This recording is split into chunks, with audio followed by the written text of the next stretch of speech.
हाय, आपके साथ मैं हूँ Surabhi Sharma. India TV YouTube channel subscribe करिए, बेल आइकन दबाएं।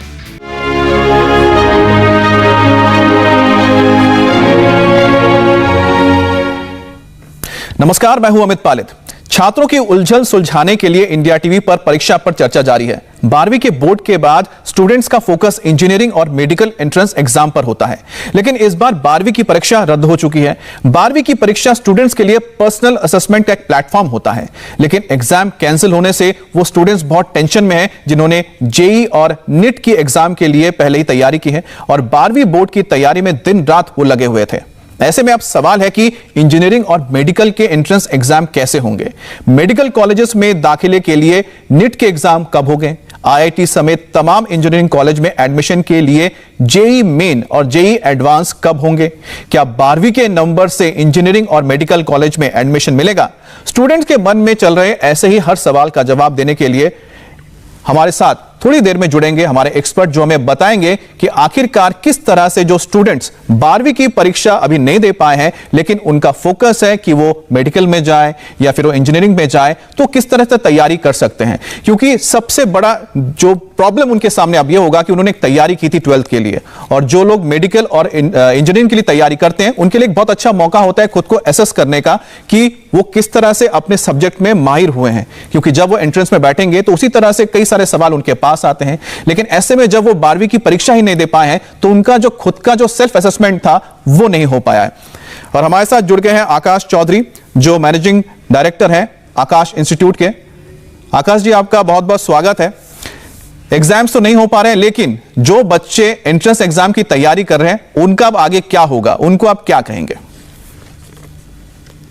ये एक बहुत बड़ी अनाउंसमेंट आई है सरकार की तरफ से, और मुझे लगता है इसका बच्चों को काफी फायदा होगा, जो कि एक कंफ्यूजन बच्चों के दिमाग में था कि कब बोर्ड एग्जाम्स होंगे और कब उनका रिजल्ट आएगा और कब हम एंट्रेंस की तैयारी के लिए जुट पाएंगे।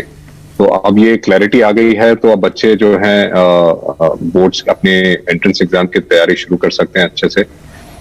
जो एक कंफ्यूजन था कि बोर्ड एग्जाम कब खत्म होंगे और डेट्स उसकी एंट्रेंस एग्जाम्स की बाद में फिर से नई अनाउंस कब होंगी, तो वो मुझे लगता है जो हमने अभी डेटें पहले सुनी थी नीट एग्जाम के लिए, जेई एग्जाम के लिए, वो वापस मुकर्रर कर दी जाएंगी।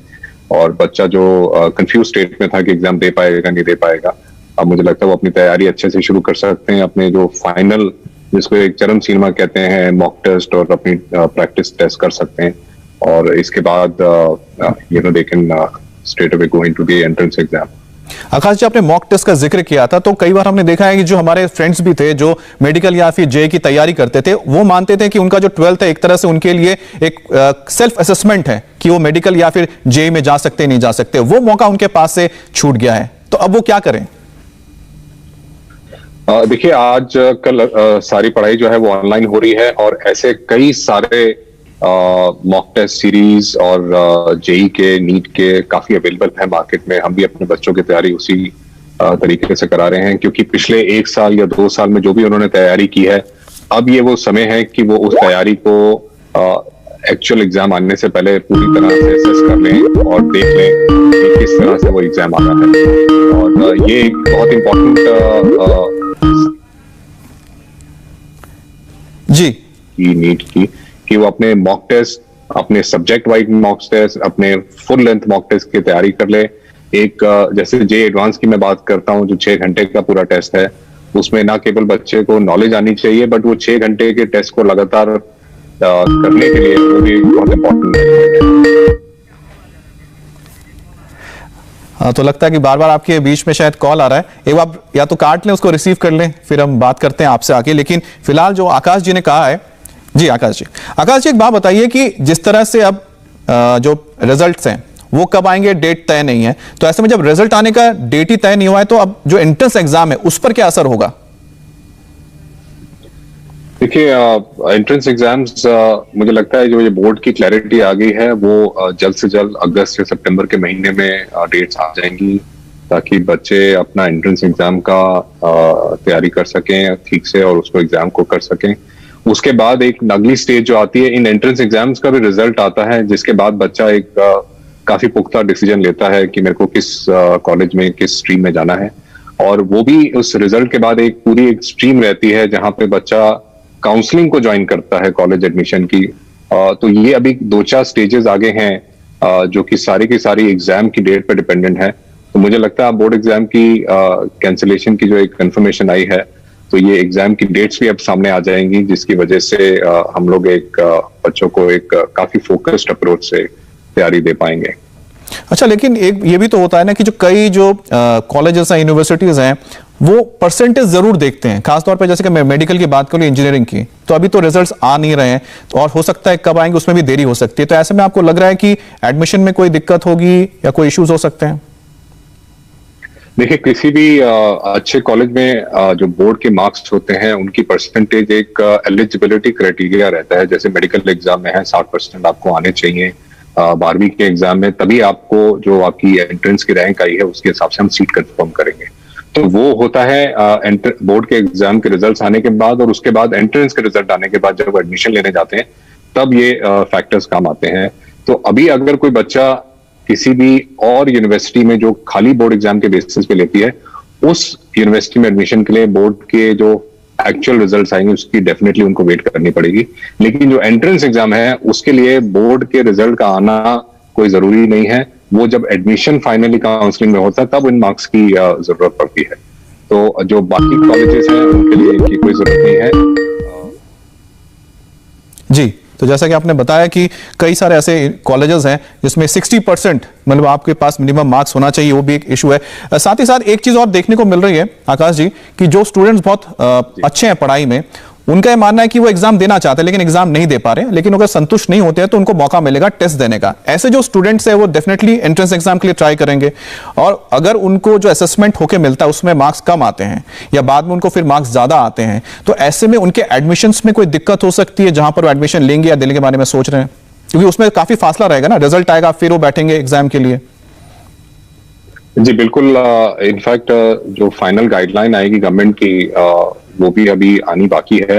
जैसा कि लास्ट ईयर एक इम्प्रूवमेंट का चांस भी गवर्नमेंट ने दिया था कि भाई अगर आपके मार्क्स 10th के जैसे आए थे, 12th के एग्जाम्स के एक इंटरनल एग्जाम्स के बेसिस पे एक फाइनल परसेंटेज आई थी, if you are not happy, अगर आपको लगता है कि ये जो असेसमेंट है मैं सीरियस नहीं था अपने प्री बोर्ड के टाइम पे और उसकी वजह से मेरा ये फाइनल मार्क्स भी उस पर बेस किया गया है, तो गवर्नमेंट ने लास्ट ईयर भी एक ऑप्शन दिया था कि आप बाद में आके अपना दोबारा से बोर्ड एग्जाम उन सब्जेक्ट्स के लिए लिख सकते हैं। बट ऑब्वियसली उससे एक ये चैलेंज आएगा कि उससे उनका जो एक्चुअल स्कोर है बोर्ड एग्जाम का वो डिले हो जाएगा, जो कि एक इंपॉर्टेंट एलिमेंट बनता है उनके अंडर ग्रेजुएट प्रोग्राम के एडमिशन के लिए। तो ये एक ऑप्शन हम एक्सपेक्ट कर रहे हैं गवर्नमेंट दे, ताकि बच्चे अपना स्कोर इंप्रूव कर सकें, अगर उनका स्कोर ही उनके अंडर ग्रेजुएट एडमिशन का एक इंपॉर्टेंट एलिमेंट है। अगर ये एक खासी जिसको कह सकते हैं कि क्वालिफाइंग क्राइटेरिया की तरफ से, जैसे एंट्रेंस एग्जाम में रहता है कि 60% आपके आ गए बोर्ड में तो आप अपनी रैंक के बेसिस पे अपने कॉलेज और अपनी स्ट्रीम को चूज कर सकते हैं, तो उसमें उन बच्चों को दिक्कत नहीं आएगी। लेकिन जो बच्चे सिर्फ बोर्ड एग्जाम के बेसिस पे ही अपना डिसीजन कर रहे थे अंडर ग्रेड का, वहां मुझे लगता है चैलेंज आएगा और उसमें डिले होने की आशंका है। अच्छा, दूसरी बात यह भी है कि जो स्टूडेंट्स में आगे बढ़ जाते हैं थोड़ा, क्योंकि जो स्टूडेंट्स तैयारी कर रहे हैं, जैसा कि आपने कहा ही था, जो तैयारी कर रहे हैं और जिनको लगता है कि उन्होंने अपना एक पर्सनल असेसमेंट खो दिया है, अब उनके लिए आगे अब क्या करना चाहिए, क्योंकि वो मेडिकल और जेई के लिए तैयारी कर रहे हैं, तो क्या क्या स्टेप आप कहेंगे कि वो फॉलो करें आगे के लिए? देखिए, जो बच्चे तैयारी कर रहे हैं और वो अभी इस चीज की टेंशन ना लें कि उनका बोर्ड एग्जाम का क्या होगा, दे शुड ओनली फोकस कि भाई मेरा अगर मेडिकल स्ट्रीम है, इंजीनियरिंग है, कॉमर्स है, उसके लिए मेरे जो एंट्रेंस एग्जाम है मैं केवल उसकी तैयारी में भी जुट जाऊं। क्योंकि जो भी आपने अपने प्री बोर्ड में या प्रीवियस ईयर्स में किया था एकेडमिक परफॉर्मेंस, उसके बेस पे एक एक्चुअल रिजल्ट आ जाएगा और वो जब आ जाएगा वो उसके साथ आपके एंट्रेंस में जुड़ जाएगा। लेकिन अभी जो हमारे पास टाइम है वो सिर्फ हमें सिर्फ उस पर फोकस करना है जो चीजें हमारे कंट्रोल में है, और हमारे कंट्रोल में हमारी सिर्फ एंट्रेंस एग्जाम की तैयारी रह गई है।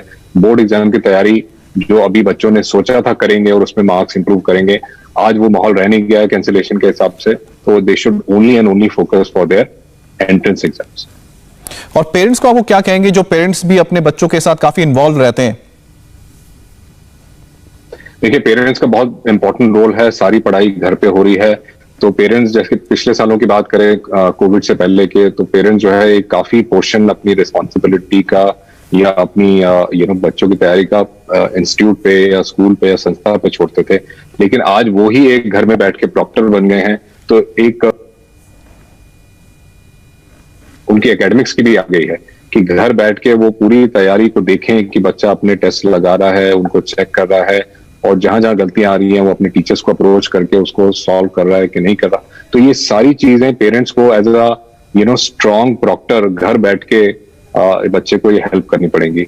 और चूंकि ये एग्जाम है, काफी सारे एग्जाम जैसे जेईई की बात करें, सारा ऑनलाइन है, तो इसकी तैयारी, इसकी प्रैक्टिस ऑनलाइन, उस पर ऑनलाइन मॉक टेस्ट देना, इन सब की एक सुविधा प्रोवाइड करना, एक प्लेटफॉर्म प्रोवाइड करना, उन चीजों के लिए भी पेरेंट्स को आगे आके बच्चों की हेल्प करनी पड़ेगी। और ये सब बच्चे आजकल एक्सपीरियंस कर रहे हैं कि कितना मुश्किल समय रहा है। ना केवल ये एक एकेडमिक चैलेंज रहा है, एक मेंटल चैलेंज भी रहा है कि कैसे हम अपने आप को शांत आकाश जी, बस जाते जाते एक और सवाल मैं आपसे जानना चाहता हूं, क्योंकि फिजिकल एग्जाम देना अलग होता है, ऑनलाइन पढ़ाई और एग्जाम बहुत अलग होता है, तो फिजिकल एग्जाम नहीं दे पाए हैं बच्चे, तो ऐसे में कोई एक कुछ टिप्स जो आप देना चाहेंगे फिजिकल एग्जाम के लिए जब वो बैठेंगे एंट्रेंस के लिए? देखिए, हमने काफी बच्चों को सजेस्ट किया है कि जो फिजिकल एग्जाम जैसे नीट एग्जाम है या कोई और एग्जाम है वो फिजिकल फॉर्म में होंगे।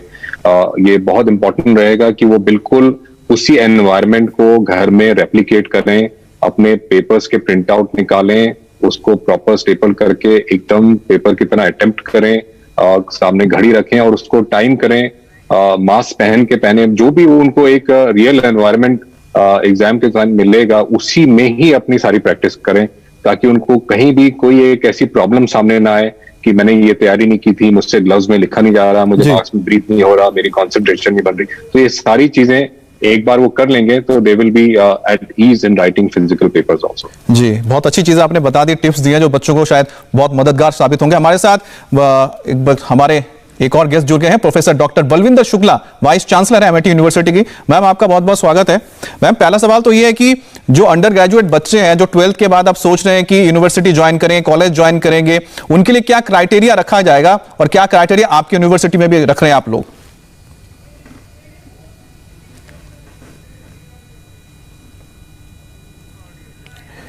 लगता है हमारी, मैं माफी चाहूंगा, आपकी आवाज हम तक नहीं पहुंच पा रही है। हम उम्मीद करेंगे कि आगे आपसे फिर कभी बात करें। बहुत बहुत शुक्रिया आप दोनों का। आकाश जी बहुत बहुत शुक्रिया, बलविंदर जी। अच्छा, रीजन है कि सीबीएसई और आईसीएसई के जो बोर्ड एग्जामिनेशन 12th के एग्जाम कैंसिल किए हैं, तो हमारी यूनिवर्सिटी में जो है कि जब एडमिशंस होते हैं तो बहुत सारे क्राइटेरिया रखा जाते हैं, तो उसमें से सीबीएसई का रिजल्ट जो है या कोई भी बोर्ड का रिजल्ट एक क्राइटेरिया होता है। इस समय जो जिस तरह का माहौल है, जो बच्चों में बहुत ज्यादा एंजाइटी आई हुई थी कि हमारे एग्जाम कब होंगे, कैसे होंगे, एटलीस्ट वो एंजाइटी तो दूर हो गई है बच्चों की, तो काफी उससे स्टूडेंट को काफी फायदा होगा, पेरेंट्स को काफी राहत मिली होगी। अब आता है कि यूनिवर्सिटीज एडमिशन कैसे लेंगी और हमारे यहाँ पे एमआईटी यूनिवर्सिटी में एडमिशन कैसे होंगे।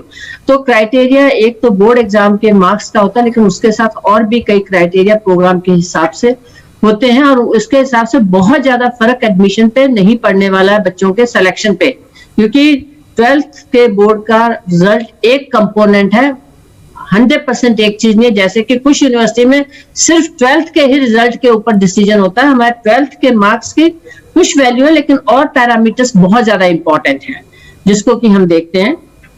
जैसे कम्युनिकेशन स्किल्स बहुत अच्छी है, इंग्लिश में प्रोफिशिएंसी बहुत ज्यादा जरूरी है, डिसिप्लिन स्पेसिफिक उनकी नॉलेज कितनी है वो बहुत ज्यादा जरूरी है, और उसके बाद जनरल नॉलेज उनकी कितनी है वो बहुत ज्यादा मैटर करती है। तो क्योंकि हम ओवरऑल पर्सनैलिटी को सिलेक्शन देते हैं, एक सब्जेक्ट या एक मार्क्स को ही एडमिशन नहीं देते हैं।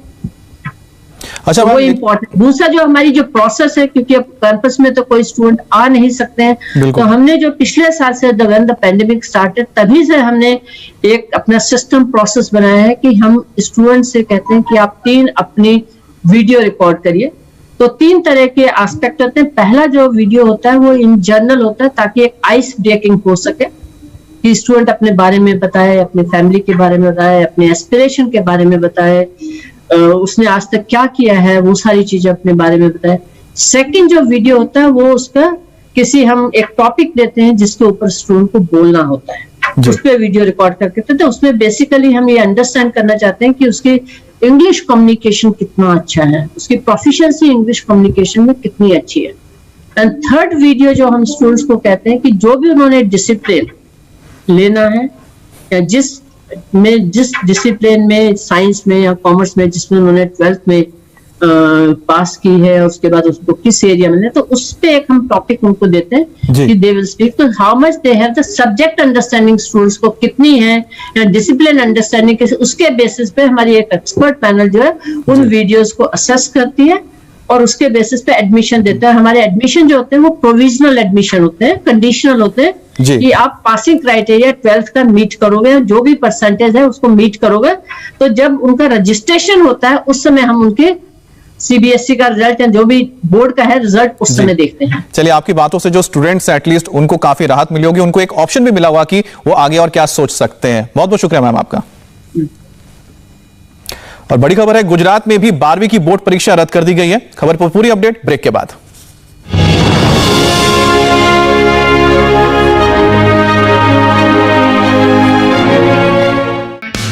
हाय, आई एम सुरभि शर्मा। खबरों से अपडेट रहने के लिए India TV YouTube channel subscribe करिए, साथ में बेल आइकन जरूर दबाएं। जुड़े रहें इंडिया टीवी के साथ।